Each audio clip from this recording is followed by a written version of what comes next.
Hi, I'm Krishna Kayastha. I'm an artist, and my work explores grief, identity, lineage, and what it means to heal in a world that often asks us to stay small. Each painting holds a story, and this is one of them. This piece is called Girl in the Cage, and at this time, it's a standalone piece. It explores the journey from child to adulthood, themes of safety and confinement, and most importantly, it represents the decision to begin healing your inner child.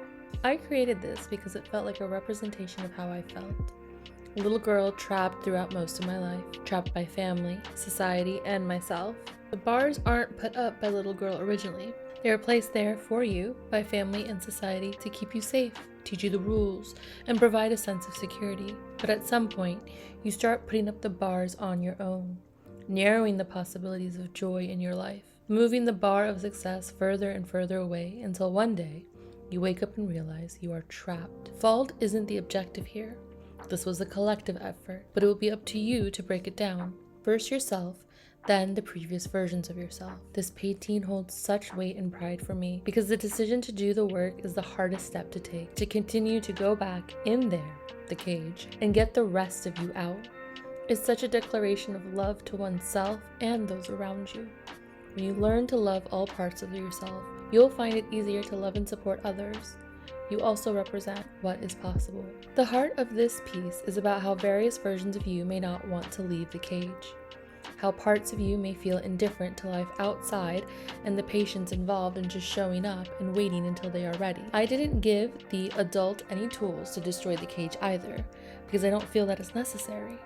I think it's more about having an opening to come and go as you please, to rebuild or renovate your safety measures so that they are supportive of you and your goals versus restrictive and based on the ideologies of others. Symbolism plays a big role in my work.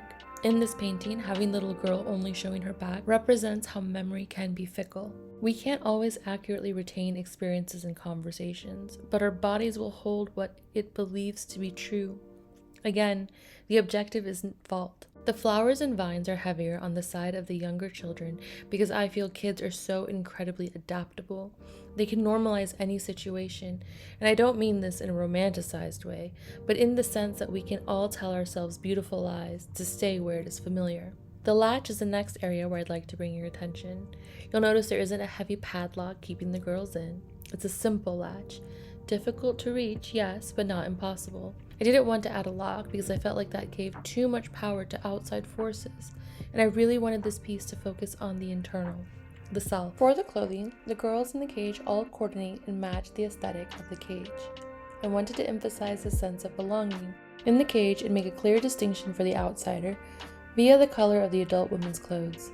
Using watercolors immediately gives the piece some whimsy and fragility. This piece reflects a personal moment when I realized the work ahead of me. I was the type to start therapy and on the first day, lay out my traumas and ask the therapist, okay, so how long will this take? That was almost 7 years ago. This painting reflects the moment I realized this was a lifelong process. When I started this painting, I knew I wanted to evoke the feeling of a beautiful trap. I wanted to make sure it was obvious that this wasn't ideal, but make it pretty and enticing enough that you could understand why someone would want to stay. I did have another pose for inside of the cage, a moment of despair where she is falling to the floor and visibly upset upon realizing she is in the cage. But it felt like too much volatility in such a small space. It also felt like a dramatization of my experience versus the indifferent, apathetic stance, shielded and guarded, compared to the direct head-on stance of, let's break them out.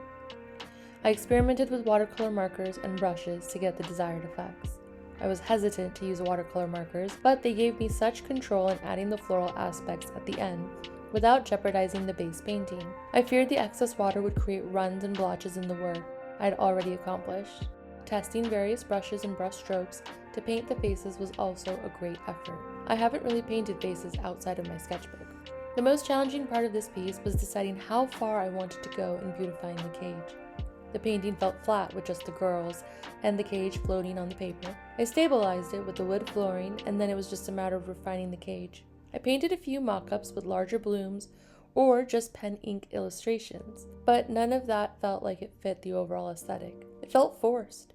But the large leaves, intertwined vines, and small flowers felt like the perfect balance of security and beauty. One detail I love is that the child is facing the little girl. It looks like they are friends and playing with each other.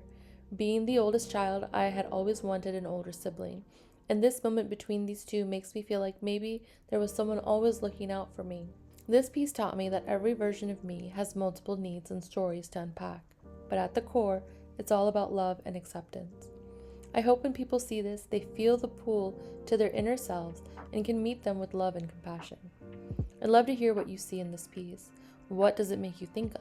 For inquiries of purchase, exhibiting, and licensing, please contact me via the information in the description below. Thank you for witnessing this piece with me.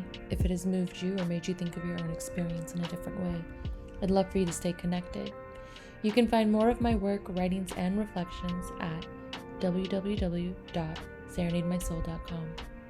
If you're a curator, collector, or collaborator, I'd love to connect. Thank you.